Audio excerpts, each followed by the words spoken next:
So we mentioned that when it comes to earnings per share, there are 5 different scenarios that we have to consider. We looked at issue of share at full price. We considered bonus issue, and then we ended on rights issues.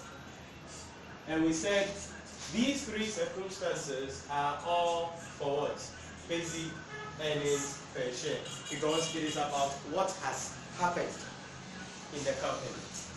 But there are 2 other scenarios that leads us to dilute the basic earnings per share, and these are the issue of convertible loan notes and the issue about share option. So these are the 2 scenarios that create the diluted earnings per share. So we want to first consider issue of convertible loan notes.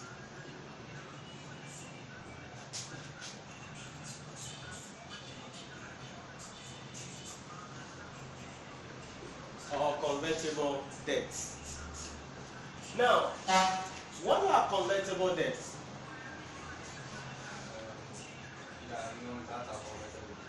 That can be converted into shares on redemption.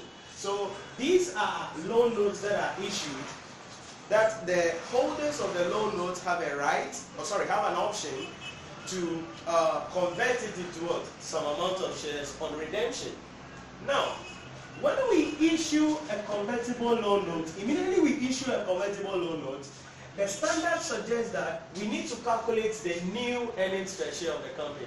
Meaning that even though the loans will be converted in 5 years' time or in 10 years' time, we are going to assume as though the conversion was done today or is done today. So if the conversion is done today and it is right now, what will be the effect of that on the earnings per share? That is what results into the diluted earnings per share. So meaning that in the issue of convertible loan notes, still we will have our basic earnings per share, which will be the profit after tax over the weighted average number of equity shares. We will have that from these 3 scenarios. But in addition, we need to calculate the diluted earnings per share. Good morning.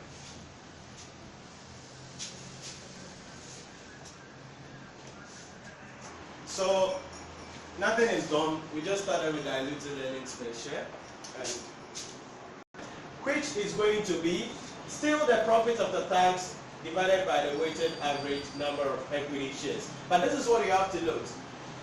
In diluted EPS for convertible loan notes, our profit after tax will be adjusted. Next, our weights will also be adjusted. So what do we mean by profit after tax being adjusted and weighted average number of equity shares also being adjusted? This is what we mean.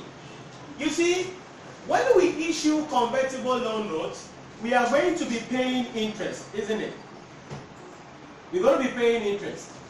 And I have also told you that interest is what? Tax deductible.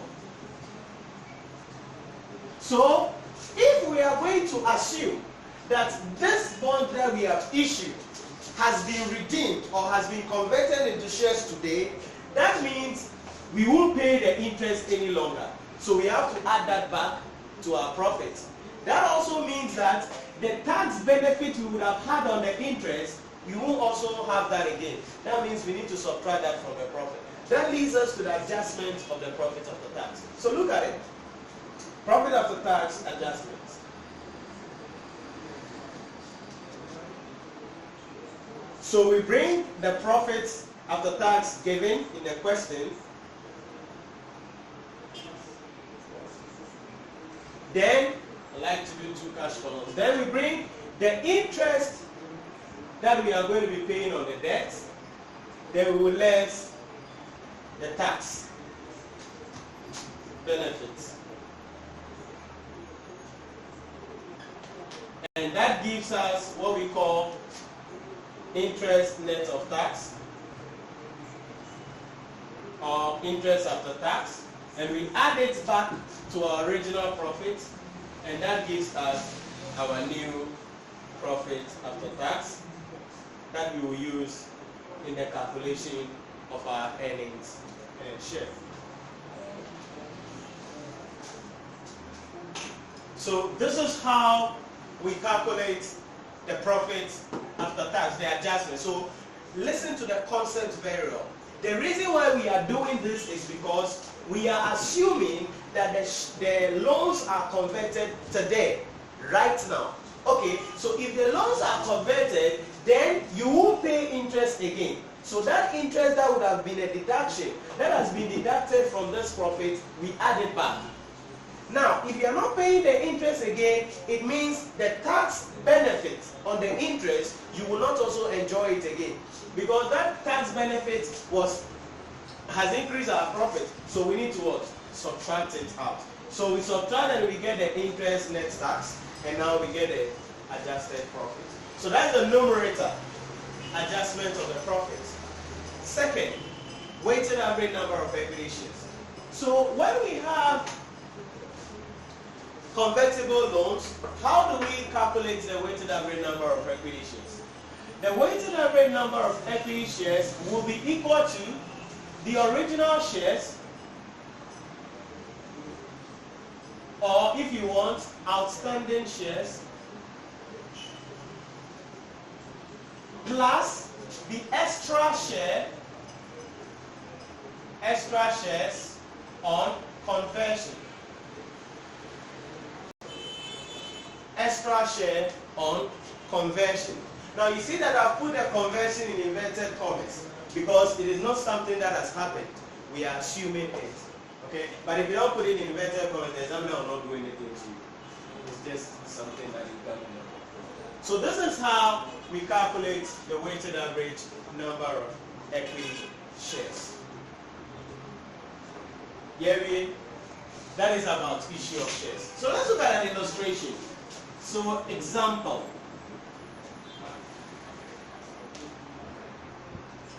So our question is NAMI Limited had 100 million shares as at 1st April 2019. On 31st July 2018, on 31st July 2018, the company issued a 12% 10 million convertible loan notes. The terms of the loan or of the notes is as follows. Loan notes holders can redeem their loans or convert the loan into 500 shares of each 100,000 debt. So this is the conversion policy. Tax rate is 25%, and the profit after tax for the year ended 31st December 2018 was 205 million. And we are required to calculate the earnings per share, the basic earnings per share, and diluted earnings per share. So simple. If we are calculating our basic earnings per share for NAMI Limited, it's simply going to be profit after tax over the weighted average number of equity shares. And remember, basic means basic. Hence, the basic EPS will become 205 million over number of shares, 100 million. And you know we multiply by 100 to get our answers in cents. So what do we have?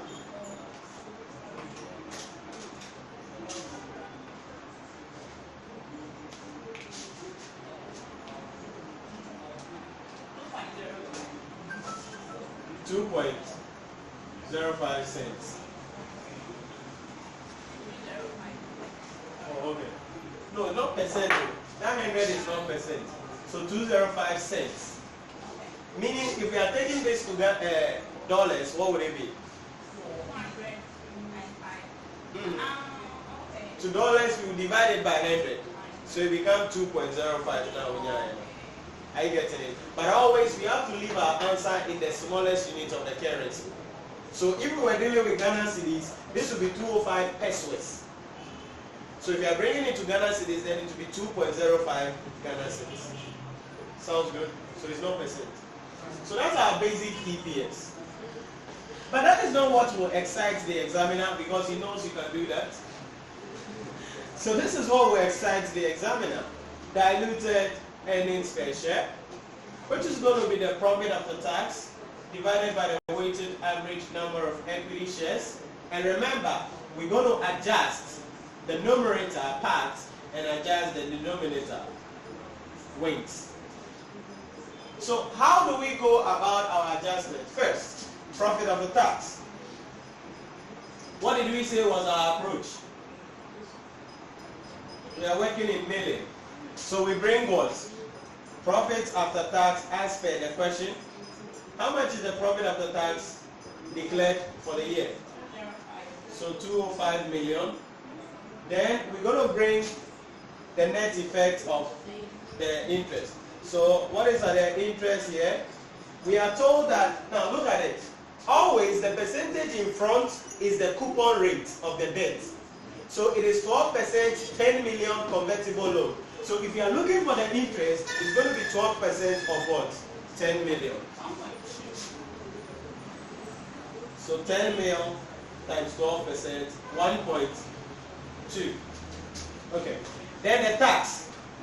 What is the tax effect of this? Our tax rate is 25%. So that will be 1.2 times 25%.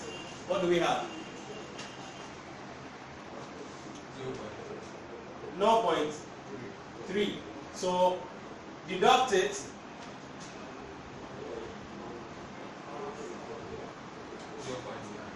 So 0.9 and add it back to the profit.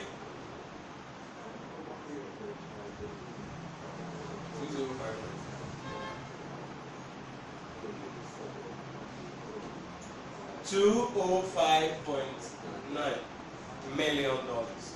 So that is the debt, that is the profit we will get if the loans were converted into shares. But we are still not going to be excited because we are not done. So we go to the denominator, which is the weight. So what will be our weight? Original or outstanding shares. What is our outstanding shares? 100 million plus extra shares on conversion. So that is where we need to think a little bit. So before I go there, let me put out extra shares on conversion.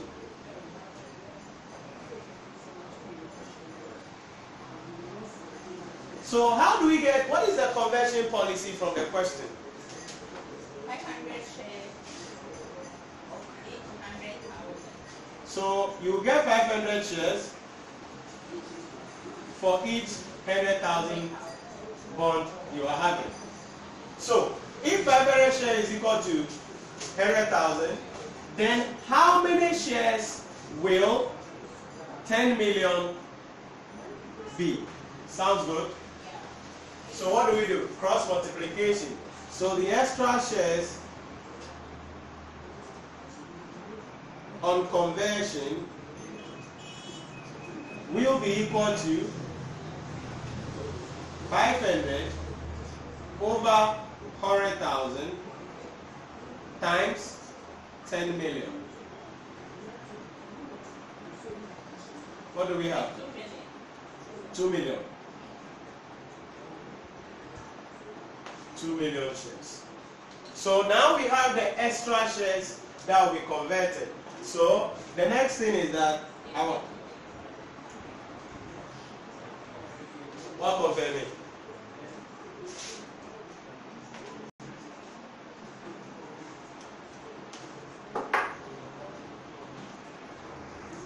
So 50,000 shares are out, too many shares.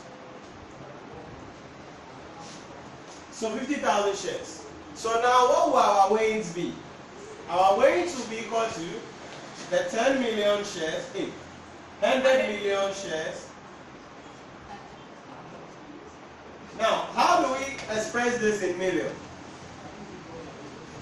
0.05, right? You can do that by dividing this by 1 million. To be 0.05. Because if it was 500,000, it would be 0.5. So this will be 0.05. So when we add it up, it will give us 100.05. Am I right? Am I right?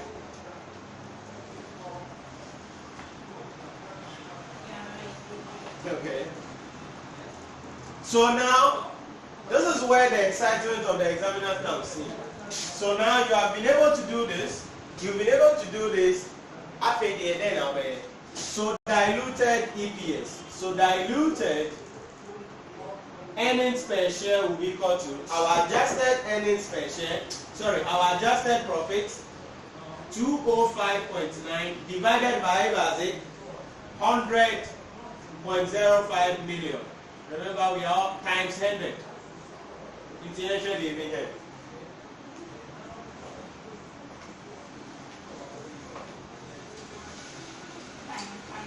Yeah? Oh, okay. So the effect was not too impactful. 205.8.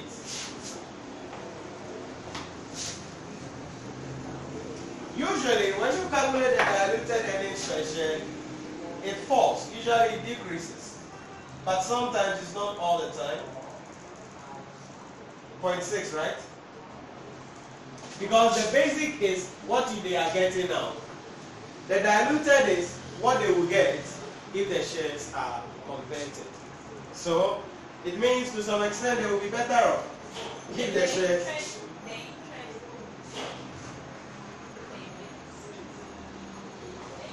That is one factor. Then also the number of shares that the bondholders are getting on conversion is small. It's small because just 50,000, we already have 100 million shares, so it's small. That is why you are not seeing the impact. But assuming, and this kind of scenario even suggests that on conversion, the people will not convert. Because how can I bring 10 million and get 50,000 shares? I mean, so it's likely they may not take it. Because even the shareholders will be happy they take it, so that their earnings per share will increase. So that is how earnings per share is done under convertible loan notes. So this is the final idea on diluted earnings per share option. But what is a share option? You will actually do this in corporate reporting when you get to level 3 under a topic called IFRS 2, share-based payments. If you're already doing corporate reporting too, I mean you've done that already. But a share-based payment, it's simply a bonus package, incentive package that an entity provides to the management of the company to continue to work for the company for a given number of years. So in management we call it the golden handcuff. Meaning that, listen, if you should work for us for the next 5 years or 10 years, we will give you a right to buy, say, 20,000 shares of the company at a price. So when a share option is given, the price will be set at the date. It's called the grant date. That is the date that the option begins. So we will set that, listen, if you work for the next 5 years, you can buy the shares at $10.5 per share. So it's a motivation to you. Meaning, on the 5th year, if the share price rises to say $80 per share, you will still buy it at this price, and you're going to what? Make this money. So that is also something that happens. But as always, when these people now exercise their option, it means what? The number of shares of the company will rise. So if the number of shares of the company rises, it means that our earnings per share will be diluted.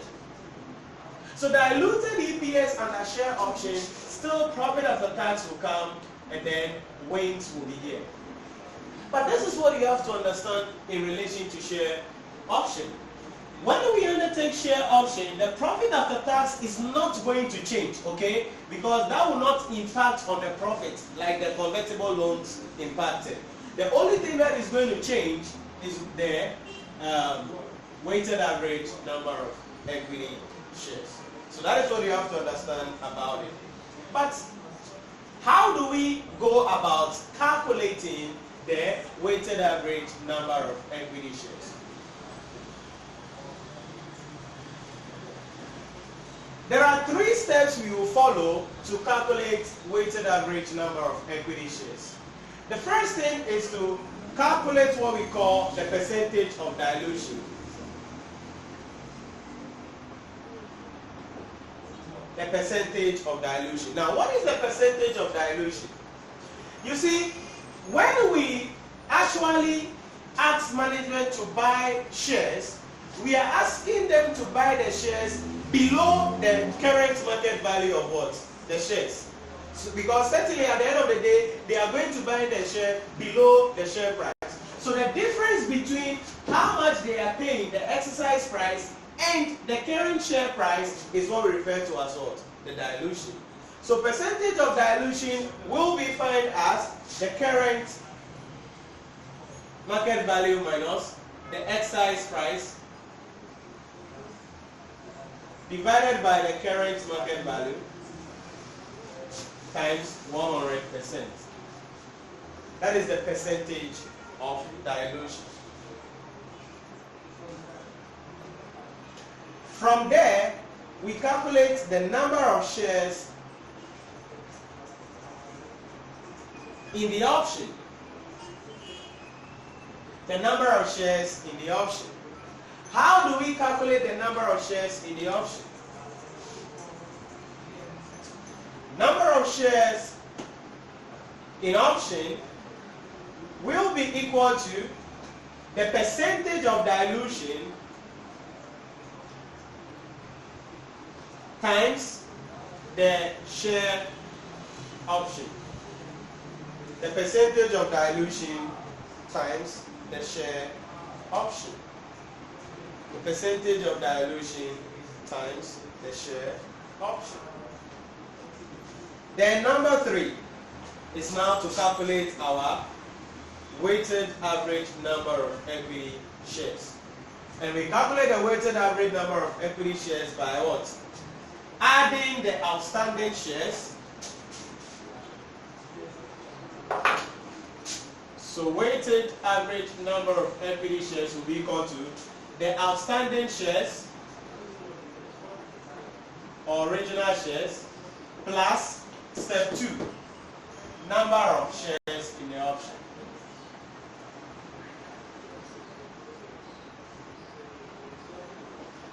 Plus the number of shares in the option.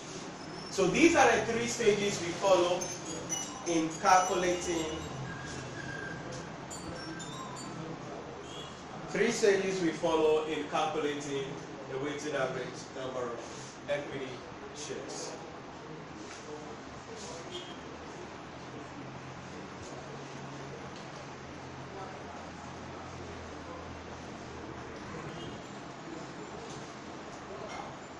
The information below was extracted from the books of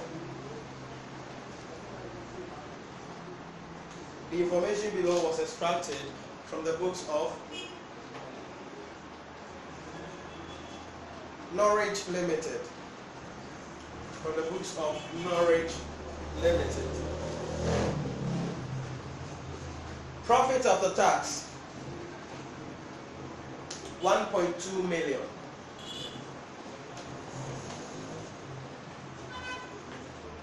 Profit after tax 1.2 million. Pat 1.2 million.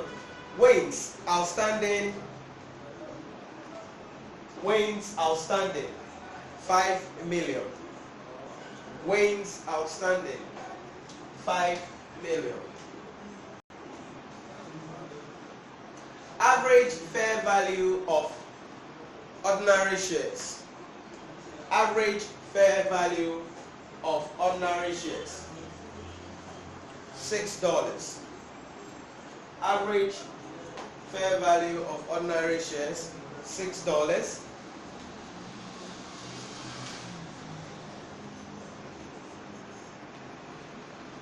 Share option offered to employees. Share options offered to employees.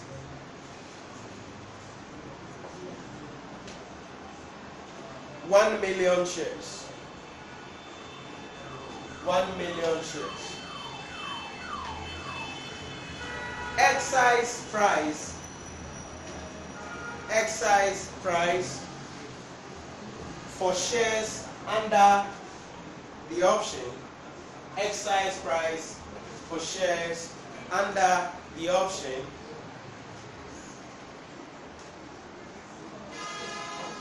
$3.5. $3.5. Required. Calculate I, basic earnings per share. II, diluted earnings per share. Calculate I, basic earnings per share, and II, diluted earnings per share. Right. So do the I. Calculate the earnings, basic earnings per share for me, so that I will do the diluted earnings per share. So our basic is 24, diluted. We follow the 3 steps. 1. Calculate the percentage of dilution. What is the current market value of the shares? Current market value of the shares. 6. So percentage of dilution to be $6 minus the exercise price. Exercise price 3.5 over 6 times 100%. What do I have?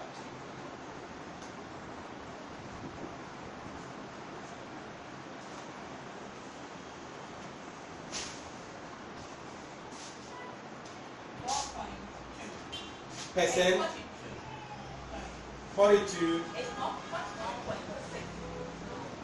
Okay, so approximately 42%. That's step 1. Step 2. Calculate the number of shares in what? The option. And that is our percentage of dilution, which is the 42%, times what? How many shares are under the option? 1 million. 1 million. What do we have? That should be 420,000 or so, something like that. Am I right?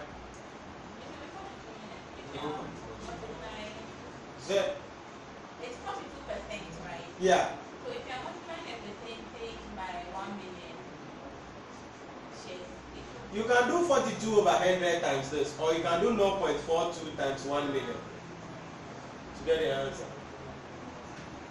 What did you get? I did 40% 0 point. That's it. So it's the same as 42,000, 420,000 shares. So step 2, that is the number of shares. Then we come to step 3, calculating what? The wins. What's the outstanding shares? Outstanding shares.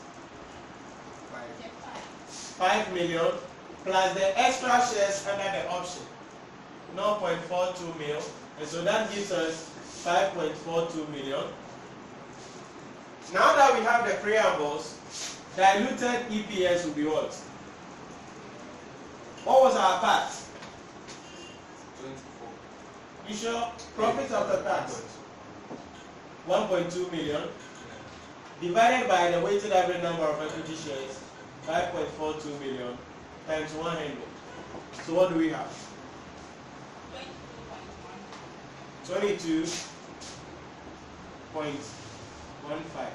Did you say 1.5? 1.4, okay. That's it. So this is what happens under share option. Now, you can see that if you look at the dilution, if you look at the basic EPS, you said our basic EPS was what? 24, I guess. Now, our diluted EPS is 21.14. Approximately that's 21 cents. So you can just say 21 cents. What has happened? It has what? Decreased. So we are just informing the shareholders that if right now you are happy taking 24 cents per share, wait till the employees of the company exercise their option and it will just be taking what? 21 cents. So this is what we do in earnings per share. So on the face of the financial statement of the company, if they have issued share options or they have issued convertible loan notes, on the face of the financial statement, they will calculate the basic earnings per share. Then just below that, they will calculate what? Diluted earnings per share. Informing the shareholders that don't smile because you'll be crying when the people there convert their shares into or convert their shares and become shareholders. So that is it about earnings per share. Any question for me? Okay, so if employer, Mm-hmm. the employee, Yeah. yeah, you know, maybe some of them, the contract, it wasn't in such a way that it's after maybe 5 years, so it's like after Yeah. in the third year, then in the second year, this is when the number of people die. So how would the calculation be? Right. You are thinking ahead of yourself. That one will be done under IFRS 2 in level 3. But at this level, we are not interested in that change. It will be happening. But then when you get there, what will happen is that then the outstanding shares will now become our shares plus how many people have converted. I'm already, okay. Then we will now add them so that we will use that one to calculate the basic. Then we will now do what is left and add it to what we use to calculate the basis to calculate the new diluted EPS. So it will be done, but then the picture will become bigger when you do IFRS 2.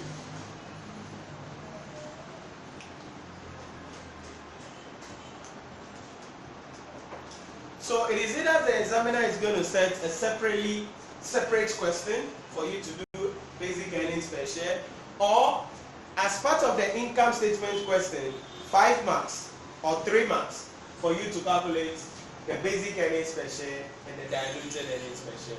Or it can just be a footnote and you are treating it as part of the records of the company.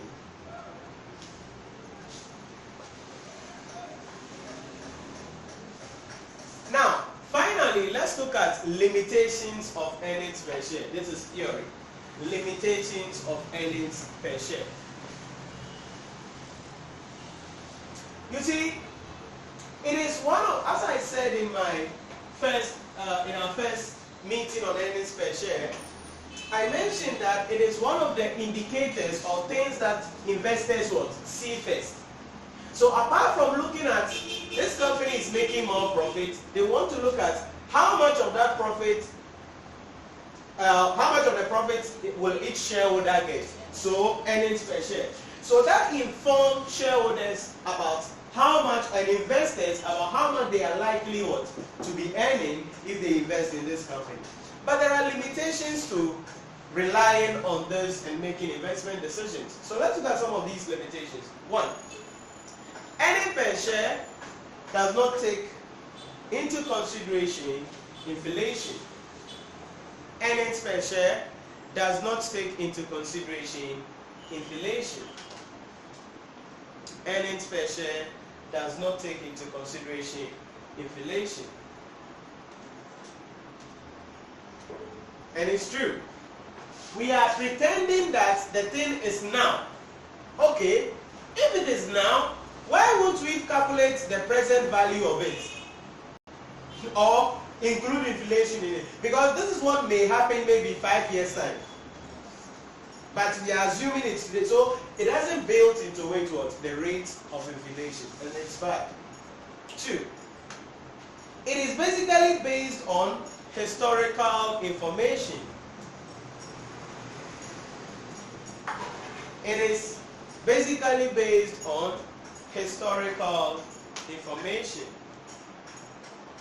It is basically based on historical information. Sounds good, right? Because everything we are using is what has happened in the past. But it is said, sometimes they say that the past predicts the future.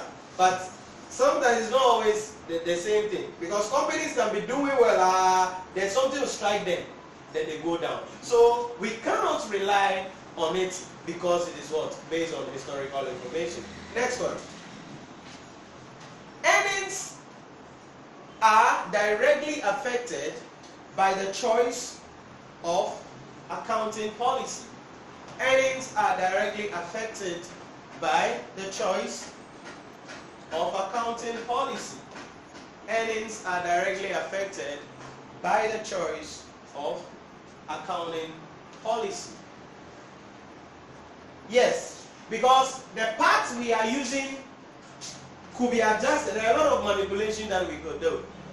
The way we calculate the tax, the way we calculate depreciation, the way we deal with revaluation of assets, and the way we even recognize some expenses, all of these will feed into what?